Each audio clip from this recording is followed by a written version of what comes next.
Yo l'équipe, c'est Nevus, j'espère que vous allez bien. On se retrouve pour une toute nouvelle vidéo, nouveau ODLP du coup.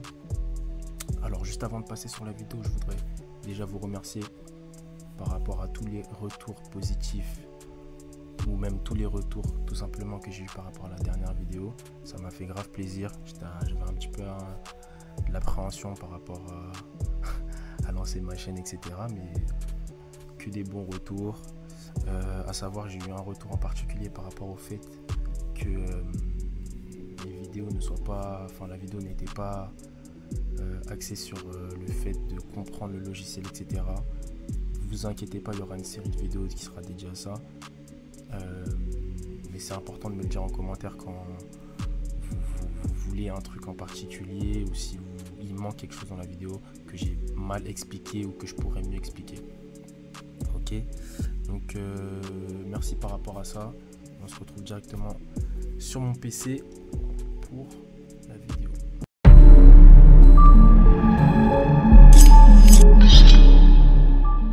Comme d'hab, mais là du coup je suis parti sur mélodie en premier. Donc je suis parti sur une guitare.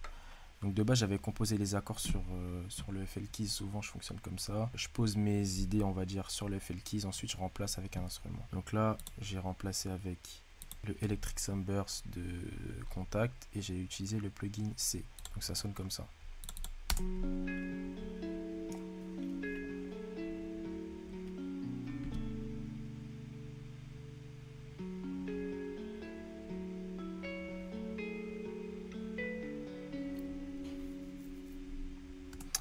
Donc c'est plutôt stylé. Après il y a un petit vide ici.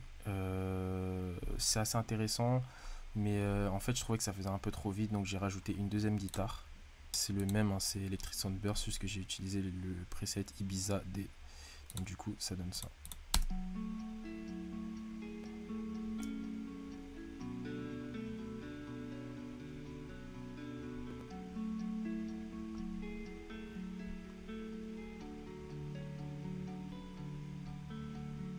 Et quand on les joue ensemble, ça donne ça.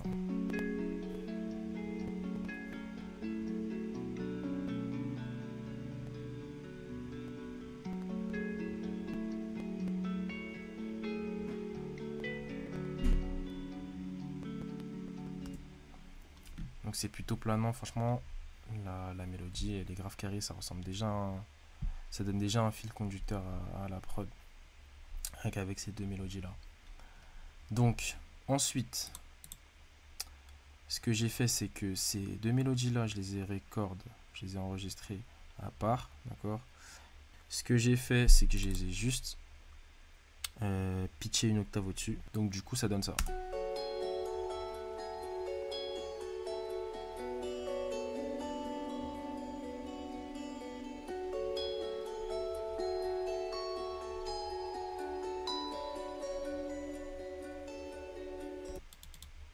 Ok. Ensuite, je suis passé sur trois autres mélodies. Donc, il y a une flûte.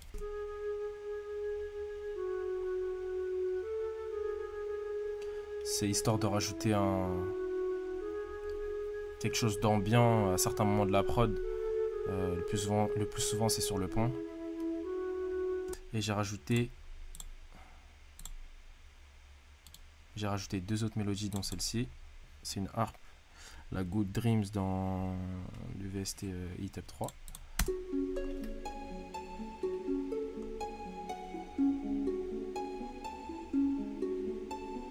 Dernière mélodie, c'est une sorte de belle. Donc là, c'est dans Omnisphere.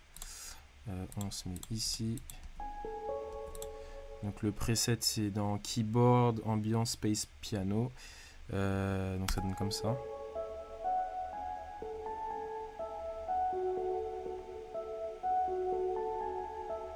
Ok, donc ce que j'ai fait, c'est que de base dans le preset, il y a un tas de reverb. Donc on voit dans FX, on retire tous les effets, voilà, Pro Reverb je l'ai enlevé, Pro Reverb je l'ai enlevé. Et il y avait 3 reverbs dessus. Je les ai toutes retirées. Et j'ai mis ma reverb que j'utilise moi. J'utilise la ROM de Native Instruments. Au niveau des mélodies, on a fait le tour. Ensuite, on va passer directement sur les drums. Donc, au niveau des drums, je suis parti sur kick bass clap plutôt classique.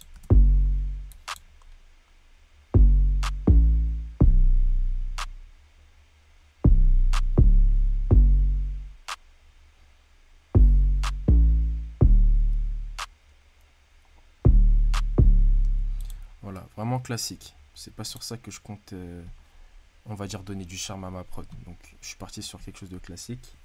Pour rajouter un peu de rythme, enfin un peu de, on va dire, de peps au truc, j'ai rajouté des open hats et un sorte de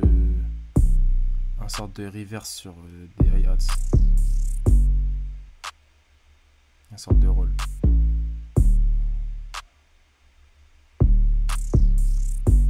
Ok. Et ensuite j'ai mis une rime qui joue en même temps que le clap. En gros c'est pour donner une couleur différente au clap.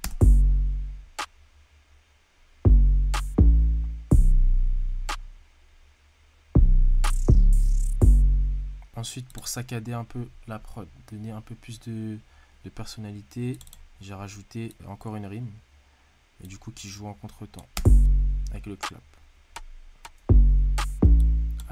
Assez classique dans les prods trap.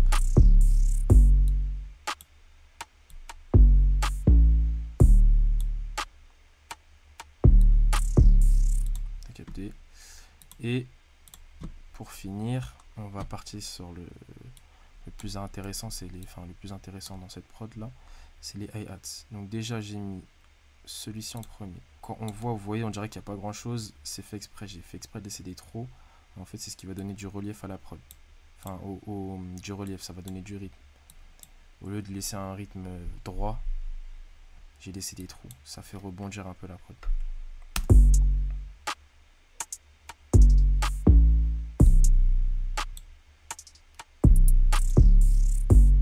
Donc là, ce pattern là, je l'ai copié, je l'ai dupliqué, je l'ai mis ici.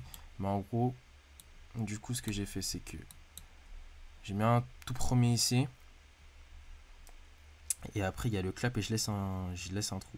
Ensuite, ici, le trou, avec le trou, on attend le rime en contretemps qui est trou. On attend celui-là. Ok. Vous voyez ici, le trou. On attend le kick bass juste après. Le fait qu'il y ait le trou là, on l'attend. Alors que si j'avais mis ça,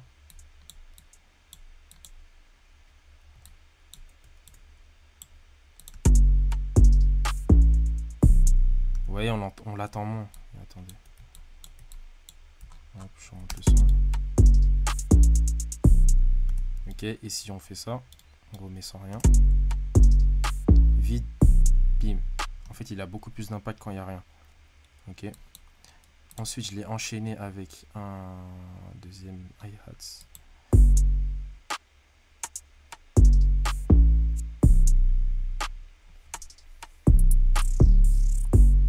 Et dernier hi-hats, c'est celui-ci.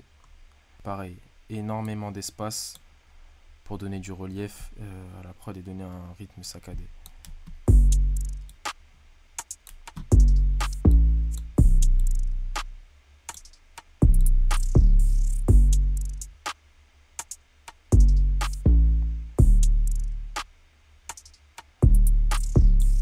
Donc, si je vous fais écouter mélodie plus drums, du coup, ça donne ça.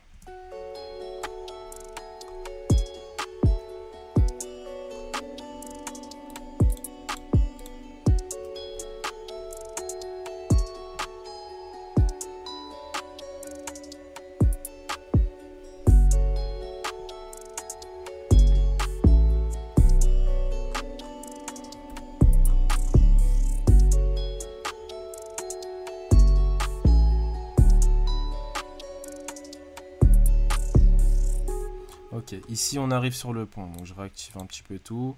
On rajoute la guitare principale.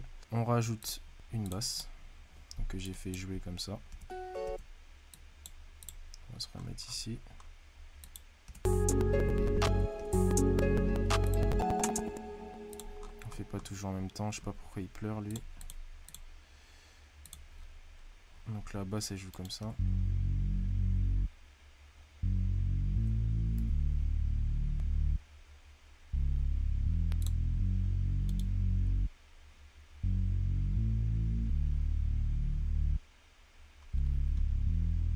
Et j'ai rajouté des effets de transition.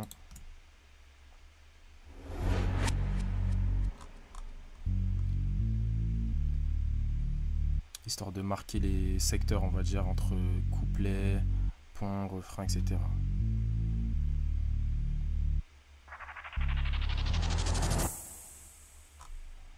D'accord, donc si on remet tout, j'espère que ça s'entend pas ça.